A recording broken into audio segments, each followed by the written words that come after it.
Hello,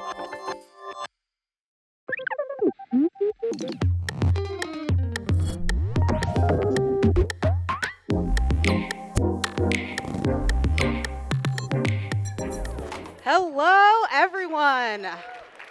Cool. Welcome back for the second half of Config Day 2. I'm Bursville, your host for the afternoon, and I lead the product team for the creation engine pillar at Figma.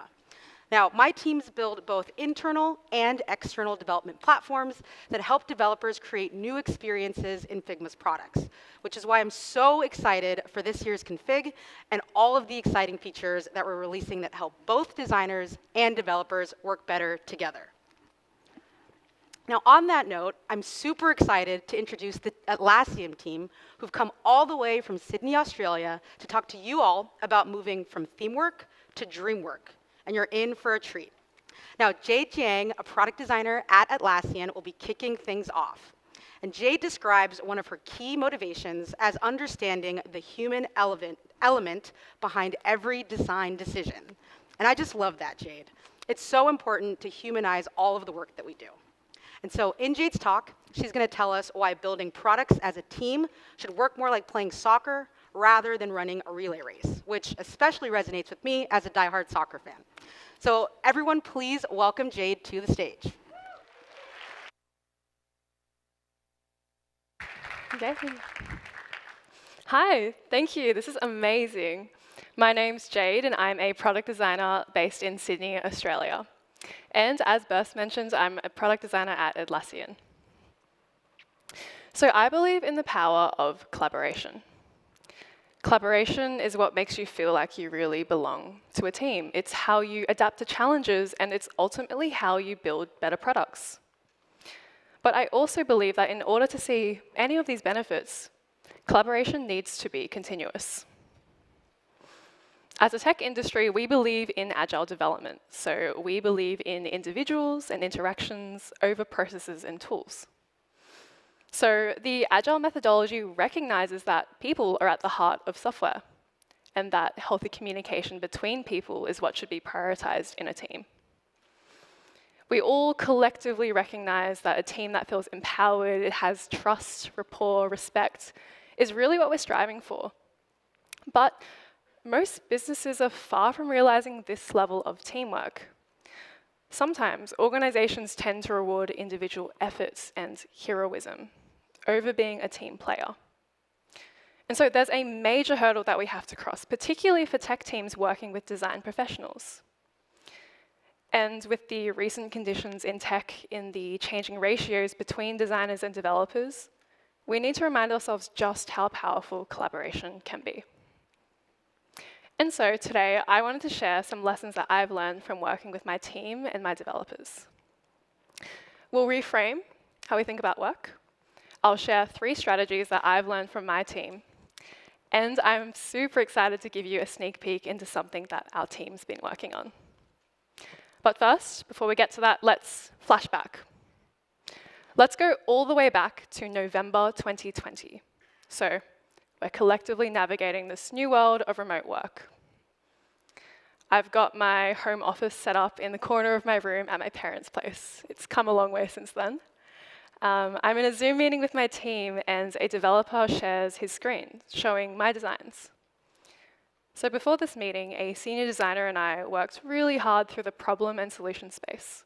And now we're ready to build. So I am so excited. We've also gotten really great feedback from our customers in our interviews. And so I am so stoked with where we've landed. But it's not the end yet. So I'm in this meeting, and my dev explains, "This looks great, but it's just not feasible. This won't work."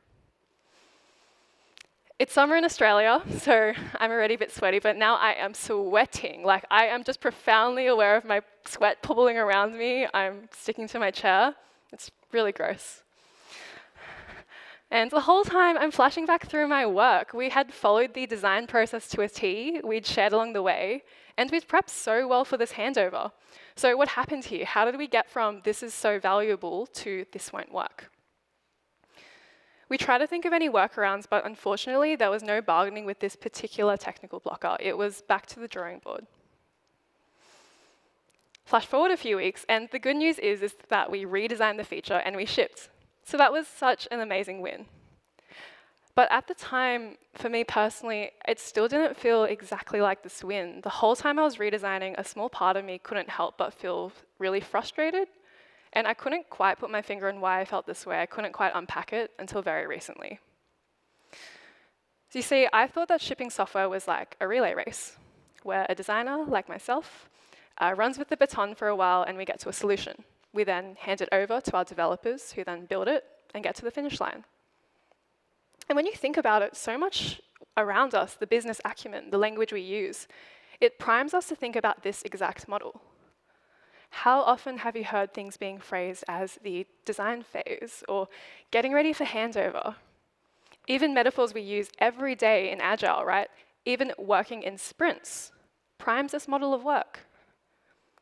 And so as a result, I spent a lot of time as a young designer optimizing for this perfect linear handover.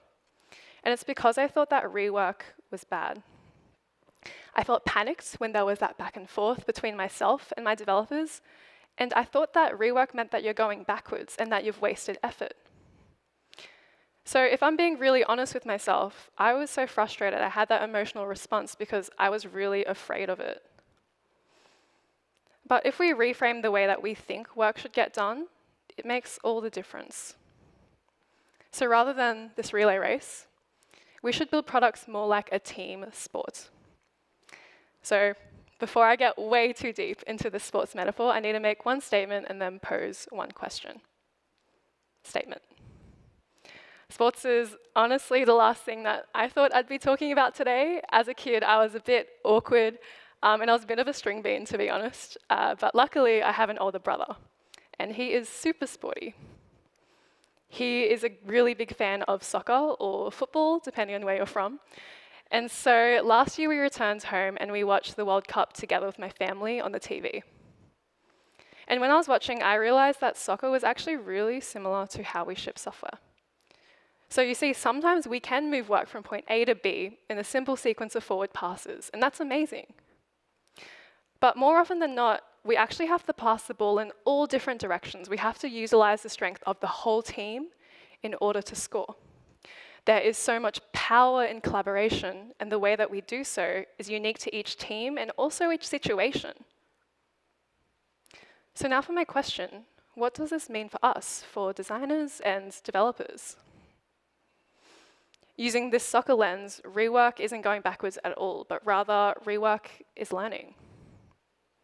Rework is a very normal part of building products, and so we really shouldn't be afraid of it. Designers need to be out in the field with their developers, not watching from the sidelines after we've done our bit. So we need that continuous collaboration in order to build better products. But don't just take this from me. Recent research also indicates the same. Over the past year, my team conducted customer interviews and we analyzed survey responses from over 1,000 designers and developers. And they worked in a range of industries just like yourselves. They worked across e-commerce, finance, IT, much more. But today, I'm going to share 3 findings with you. Firstly, we found that designers and developers didn't collaborate by default. So both disciplines tended to use us versus them language when they were describing the other, which kind of indicates silos when it comes to thinking about who's on our team and how we work. Many designers felt disconnected from developers, and this got way worse when they were across multiple teams or projects. And sometimes when they did collaborate, there was still a slight barrier to actually understanding each other. Relatedly, many developers had little to no contact with their designer, and in some drastic cases, they only communicated through a middleman. And so we can see that there is a huge communication breakdown between our 2 roles. So instead, we need to make collaboration the default and ensure that we're playing the same game. So when I first started at Atlassian, there was so much to learn. But as well as learning the language of the business, I also had to learn the language of my developers. At first, this was a real struggle. I thought that every development concept was very technical, and also it had another layer of understanding that I didn't quite grok. And so I really didn't have that shared understanding. But to play the same game, I really had to upskill my knowledge and speak the same language. And so I did this by reading, listening, and just absorbing whatever I could, because designers are technicians too. But I didn't do this by myself. I also had help from my developers who met me halfway, and they explained specific things to me using familiar language and analogies. And so the onus isn't on one craft to simply just get better at the other, but we should be educating each other. And this is now a two-way street. So I help with this through a ritual called a learning club ritual. So I spend 5 to 10 minutes of my week teaching my developers about a design concept or process. And so that way we're all upskilling the whole team together. So play the same game as a team. Both parties should actively be using the same language, and so you upskill everyone together. When we do so, we equip ourselves with the vernacular to have better conversations. Because of this, my team are better communicators, and we can also resolve any potentially conflicting perspectives faster.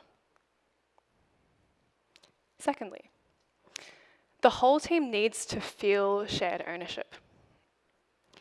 So while many designers involved tech leads, many didn't involve the entire developer team until it was time to start implementing. Naturally, developers had questions about what they were building. Imagine if you were brought into a project late and you just said, go build it. You would have questions too. And so this actually resulted in designers spending a lot of time having to rehash project context and explain previous decisions and also discussions. Instead, we found more cohesive teams involved the whole team early. So unlike a relay race where only one person runs at a time, we should pass the ball early and often to help create that shared sense of ownership. So we get the whole team involved early. Before a project kicks off, we firstly clarify on what our goal even looks like. Where are we even aiming? One of our latest projects focused on improving designer and developer collaboration. And so we talked about what our goal, successful collaboration, even looks like. Did this look like a time investment thing? Did this look like we wanted people to use the same tools? For this particular project, we landed with the goal that successful collaboration meant that we met people where they work.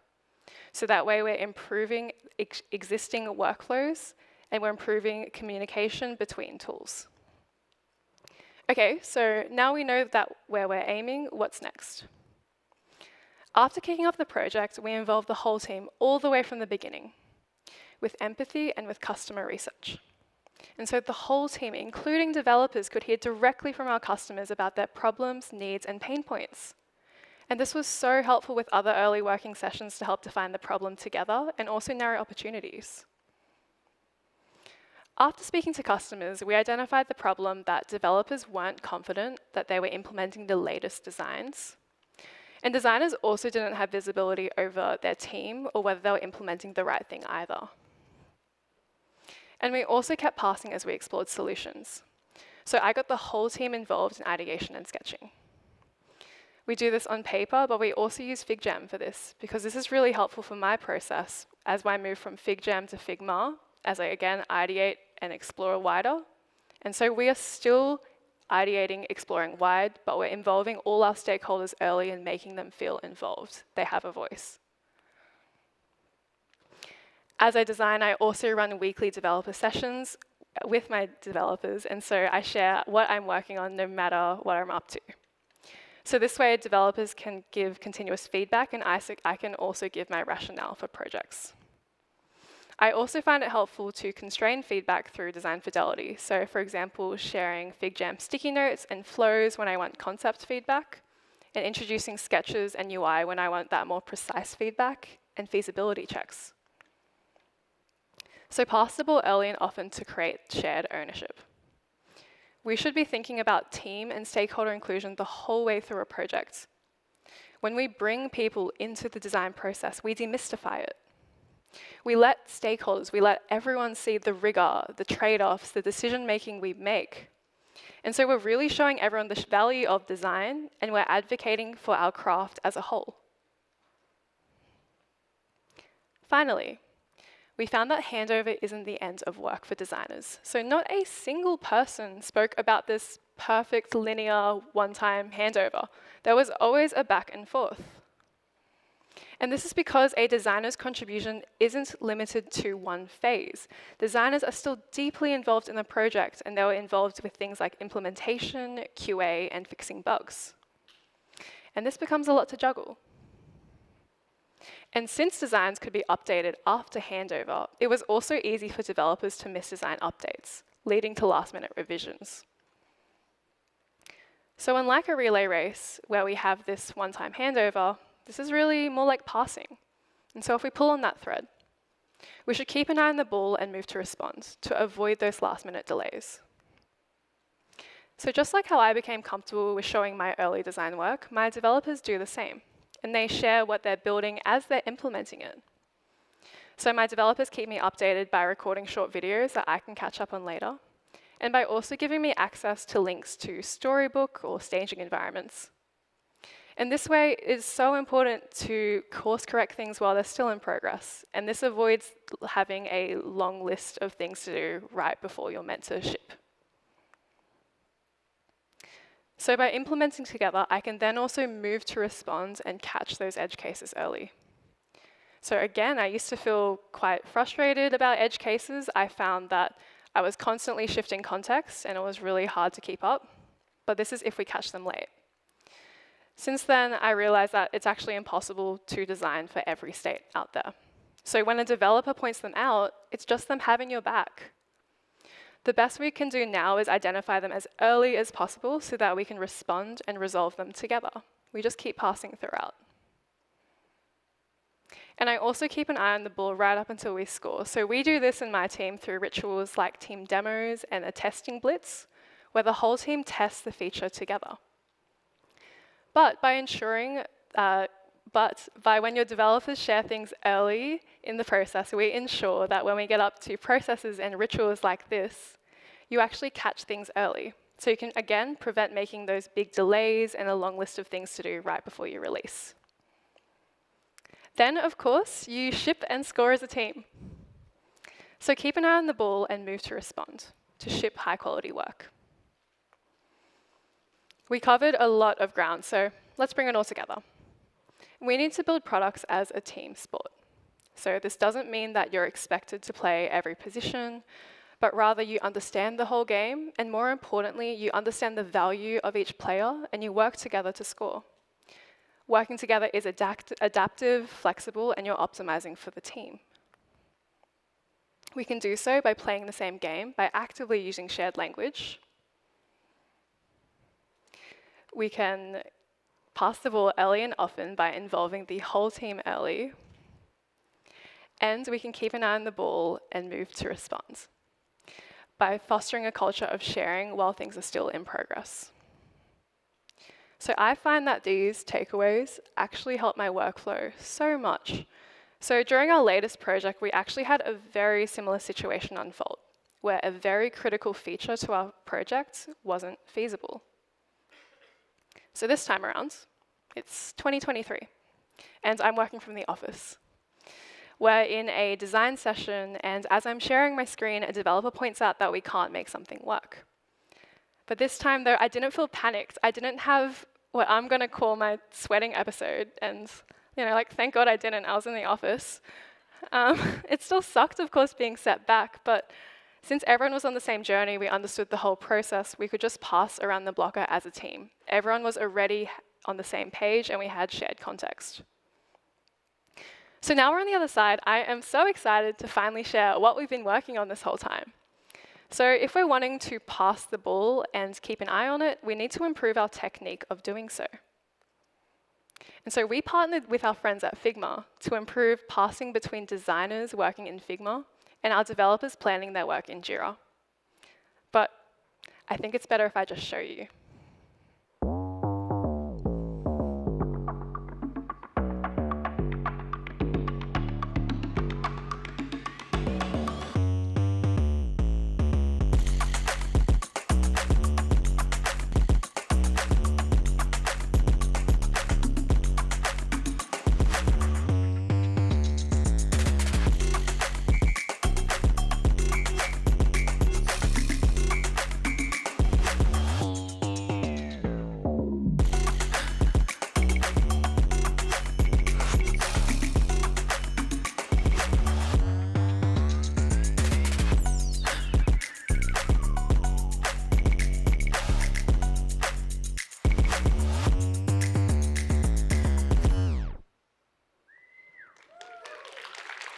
Thank you. So the best part is that this connection is actually bi-directional. So this means you can be in either product. You can be in Jira or you could be in Figma. So you can use our Jira widget or the newly announced plugin that we saw yesterday, and it'll automatically show up where your developers are working in Jira. We also show any design updates since a developer last saw the issue. So that way you never miss any changes again. How great is that? So these changes specifically are coming to the Figma for Jira app in September, but there's more. As we saw yesterday, Figma have such exciting changes, and so anything that's linked will be bi-directional. Anything in Jira will also automatically show up in Figma where your designers and developers can collaborate together. And so you have visibility over your whole team no matter where you're working. Feel free to come chat to us after at our Atlassian stand. I am so excited to give a demo, and we would love to hear about how you work as well.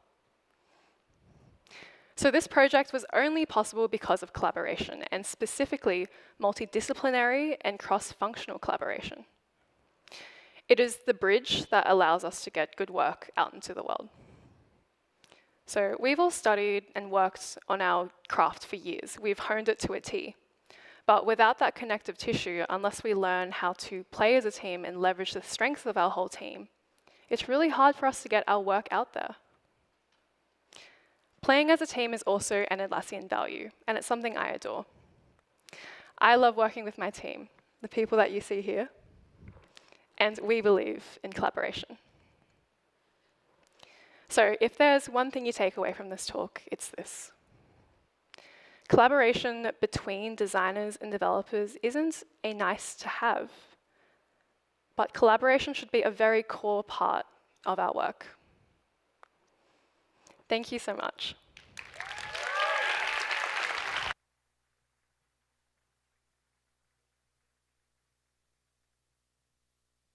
All right, thanks so much, Jade. The passing the ball model as opposed to the relay model just makes so much sense when it comes to moving past blockers and creating stronger collaboration as a team. So next up, we have Louis and Maria joining us from the design systems team at Atlassian. Now, Atlassian was one of our beta partners for our new variables feature, so they've had the chance to use variables with their teams at scale. Now, fun fact, Louis actually paused his honeymoon early to test out variables. And Figma formally apologizes to your new spouse, Louis. So please join me in welcoming Louis and Maria to the stage.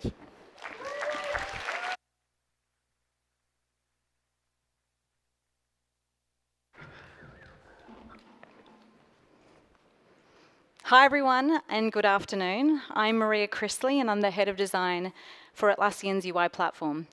And as part of the UI platform, one of our flagship products is the Atlassian Design System. And today I'm speaking with Healey, a senior product designer within our design systems team. And together for the next 20 minutes, we're going to share how we're unleashing designer productivity at scale within Atlassian. Now, we've come all the way from Sydney, Australia to speak here today, so hopefully our Aussie accents won't be an issue. Now, for me personally, I've always found it really important to have a sense of deep purpose and meaning in the work that I've done throughout my design career. And when I joined this role 2 years ago, that was no different. We started on a path to reimagine the Atlassian Design System and enable it to be the cornerstone of crafting quality user interfaces at scale, where every single designer and developer reaches their potential, not only in what they ship, but how they ship to our customers. And Cornerstone was really important to us because it's the first masonry stone that is laid in a foundation in which all other stones are set in reference to. And this was exactly the symbolism that our team needed to kickstart this effort. So back in 2021, Atlassian as a company experienced incredible hypergrowth, and we found ourselves needing to support over 18 products. We had over 4,000 designers and front-end developers to service, and over 30,000 app vendors who were all delivering customer value to millions of our customers worldwide. And so regardless of your size and scale, all of us here have experienced varying degrees of hypergrowth and then the demands that this then places on our design systems. So with this sudden scale, we were caught in the middle of what I call a wicked intersection, where we had to support the past, and at the time our team had an incredibly high maintenance load. The present, where this hypergrowth was driving a higher demand, and we suddenly found ourselves not being modern by our customer standards. We did not have table stakes like a universal dark theme solution. We were not world-class by industry standards. We were missing key foundations, infra, and tooling. And we were not useful to our makers, that we define as our designers and developers. They were creating their own custom components and making their own best guesses. And this friction was creating a sense of loss of trust with our stakeholders. And finally, when you're in this much pain on the inside and trying to stay strong on the outside, you can forget about spending time on the future. But the problem isn't that design systems need to actually cater for the past, the present, and the future. In fact, this is exactly what a thriving design system team should be doing. The problem was that we were not set up to meet the demands of this hypergrowth so that we could work smarter and not harder. And designer productivity is all about unleashing the potential for high-quality design decisions to be made with confidence and speed. And so to get ahead of the demands placed on your design system, let's lift the hood on 3 key areas that we identified to unleash designer productivity at scale. And so the first one starts with you as a design system team and how you're setting yourself up for success. The second one focuses on how your team delivers and drives adoption at scale to be effective to your customer, your designers and developers. And thirdly, how the first 2 then give you the capacity and the space to work on your design system's future so that it can empower and inspire for the long term. All right, let's talk about team. So, when a design system tries to please everyone, it pleases no one. I'm sure we can all relate to this. And our secret team mascot during this really pressing time became Psyduck, true story, who looks exactly how we were all feeling. We learned pretty quickly that we needed to be intentional about our experience strategy and what would unlock the biggest value first. And so design systems need to be treated like an evergreen product, and that product is delivering a service in order to create value. Now, we weren't in a position to do this effectively as we were suffering under the weight of our expectations, a lack of clarity in our boundaries, and also there were too many cooks in the kitchen for us to be making effective decisions. And our team health and morale was suffering.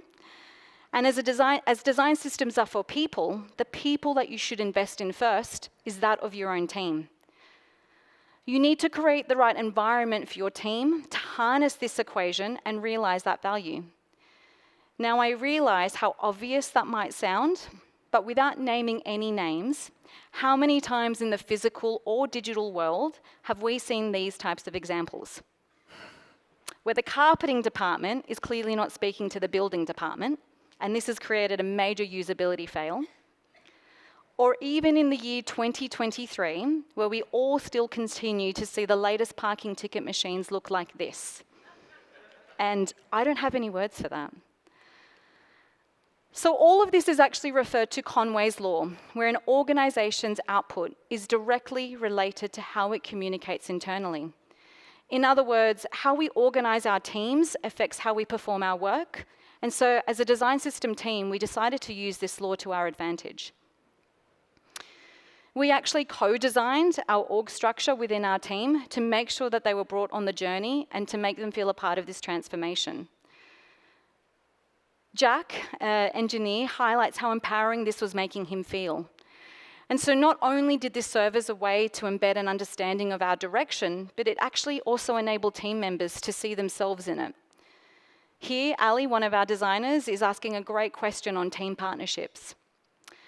And so a sense of belonging and purpose and clarity on our team's goals is something that we track at Atlassian through our team health surveys. And so it was incredibly important to me and other leaders that we not only applied human-centered design to our work, but also to ourselves as a team. Now, having started out as one big design system team, we decided it was time to move to a missions-based model of 4 smaller sub-teams. 2 of those teams are focused on our UI foundations across color and spacing. And we have another team dedicated to accessibility, which is an incredibly important mission. We also have a final team that's dedicated to the maker experience. And now remember that I mentioned that design systems are actually a product that is delivering a service. Well, this service designed and end-to-end journey approach is exactly how that final team looks at the world. We also identified the capabilities that need to be shared across all teams, and we tightened our leadership structure with a balance of managers and craft leads across the top. Now, Conway's law positions that smaller teams can be more cohesive and produce better results more quickly. And so by having each of our 4 smaller sub-teams focus on meaningful missions, this meant that they were actually empowered, they had a high level of autonomy, and the delivery cadence of our teams actually increased, therefore making our team more productive. And so what can we take away from all of this? Well, for us, it's that you're guaranteed to ship your org structure. So don't fight that and actually embrace it and identify the design system strategy that you want to support and that you want to match to a missions-based team structure. Thanks, Maria. So now that our team is healthy and thriving, we can put our attention to adoption. And like many design system teams, adoption is the lens we use to understand the impact the system has on our organization. And we believe that adoption is connected to productivity.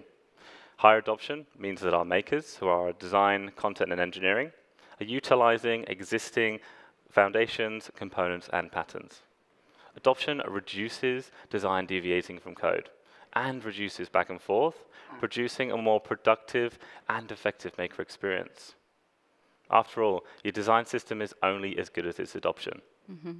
Without adoption of a system, it's just shelfware. No one is using it. But adoption is a pretty vast topic, so we're going to focus on the 2 biggest levers we're currently pulling at Atlassian to increase designer productivity. The first one is parity, where design is matching code. And the second one is flexibility in the system. And these 2 are actually quite interconnected. A system is not truly flexible if it's not represented in both design and code. And at Atlassian, we had the opposite of parity. We had system disparity. Our Figma libraries were labeled as aspirational or not regularly maintained with production.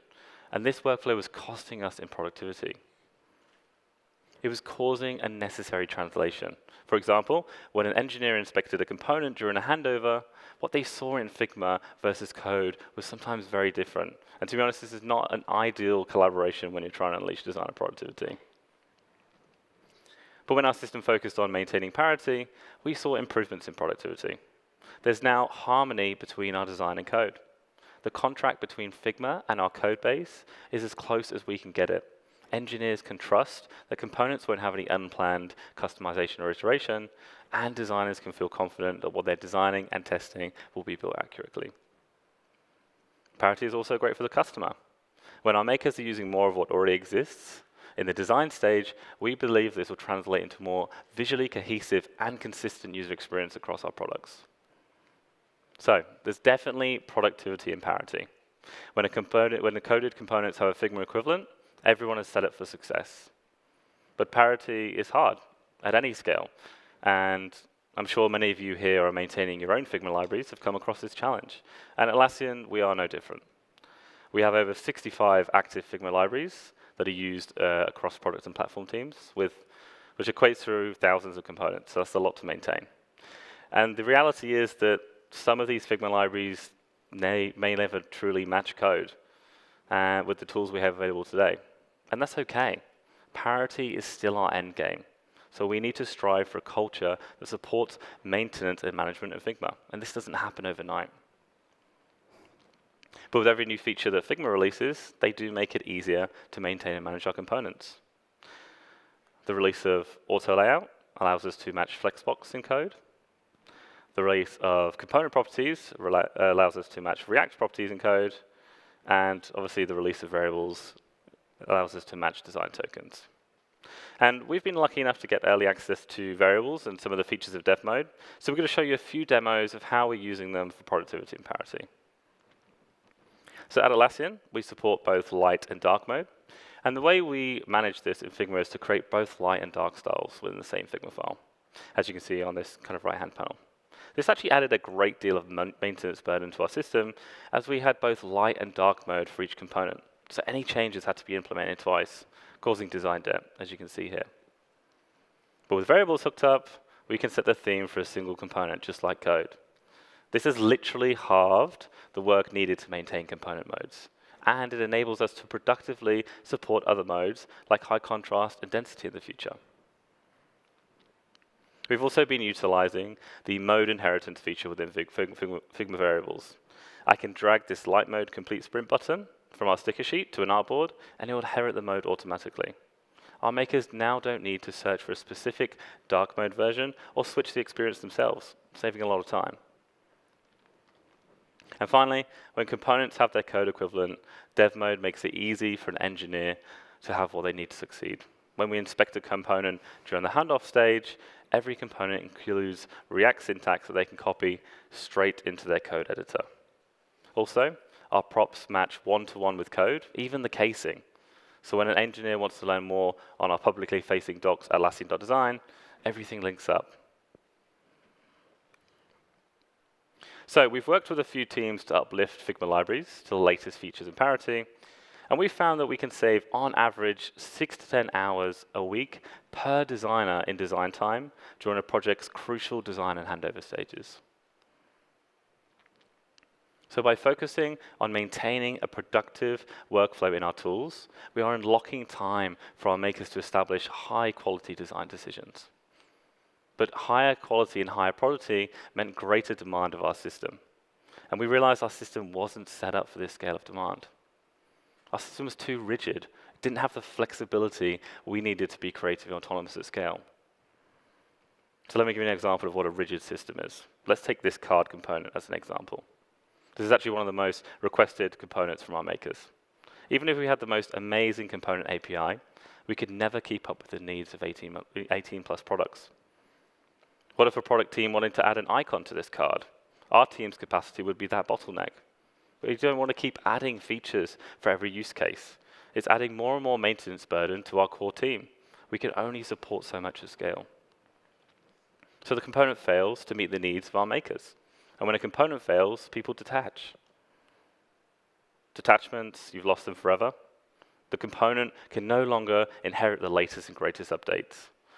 Deviations will start to happen, moving us further and further away from a consistent and holistic experience. So, we're moving towards a more flexible and configurable system. We break down a component into its composable and foundational parts, or primitives, and then we provide the card as a set of guidelines for our makers to build upon. So by going smaller and exposing our foundations like image, typography, icon spacing, and color, our design systems team is no longer the bottleneck. We provide the building blocks for our makers to solve their own problems while still keeping to the rules of the system. This means less deviation, and most of the time, less attachments. We also empower ownership back onto our makers. We are democratizing the cornerstone of the Atlassian Design System. Makers can now be autonomous, innovative, and creative while still having Atlassian's foundations at the core. The system is also capable for future demands. Let's say if a new product spins up, most recent example, Atlas, our teams have the freedom to evolve the user experience of Atlassian. So, flexibility through foundational UI is evolving our system to become more robust and more mature. We're hardening our foundations for the future by increasing adoption and productivity. Thanks, Lewis. And so now that we had the first two in place, this then gave us the capacity to work on our design system's future. With our design system being 10 years old, we asked ourselves, well, what do the next 10 years hold? And what might our design system need to support in the year 2033? And our strategic guiding principle for the future is this: to make experience quality the pit of success. And what I mean by this is, imagine the effort of climbing a mountain. And now compare that to the effort of sliding down a hill and into a pit. Well, that's a lot easier and exactly what we want our designers and developers to feel when using our design system. The right thing to do should happen by default, and this is where tooling, automation, and engineering linting can help. And when this isn't possible, the right thing to do should be far easier than the wrong thing. In essence, we're making it easier to use our design system than not use it. As Jenny Yip, our principal design architect at Atlassian, who I know takes a lot of inspiration from many of you in the community, she reminds us that we're shifting our culture through systems thinking. And this starts by laying the foundations, the infra, and the tooling at enterprise scale to rebuild and reimagine our design system from the ground up. And the impact of this recently saw us deliver a universal dark theme solution across the company into products like Jira, Trello, and Confluence. And all of this is underpinned by our color system, which contains over 300 design tokens, and all of them powered by the Atlassian Design System. And so we have every confidence that we're going down the right path, which is definitely not easy and has its challenges every single day. And moving forwards, we've anchored our strategy in these 3 systemic shifts to see us into the next 10 years. And so the first one, foundational. As you saw Lewis showcase, we are going smaller to go bigger. We're strengthening our UI foundations and our infra to modernize our system. Harmonious. We're meeting the maker, our designers and developers, where they are to build trust and improve that end-to-end service experience of using our design system.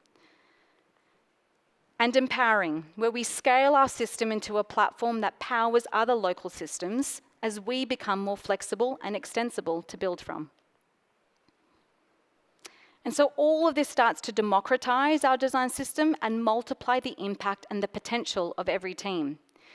Our products can begin to manage their own building blocks, but remain connected to our cornerstone. So that if we ever change our color.background design token to this lovely green, it will take days to roll out across thousands of screens and not months. To see our entire vision and strategy come to life in one short film, please visit us at Atlassian.design. And we can't wait to see what you do next inside of each of your design systems and also what we can learn from you. Finally, a huge thank you to our 50+ strong team and our design leadership at Atlassian for helping us to evolve and share this story with you that we've been on over the last 2 years. A huge thank you to our teammates, some of whom are here in this audience, and also to our teammates back home and all over the world, and especially to our families for supporting us to get here today. Thank you.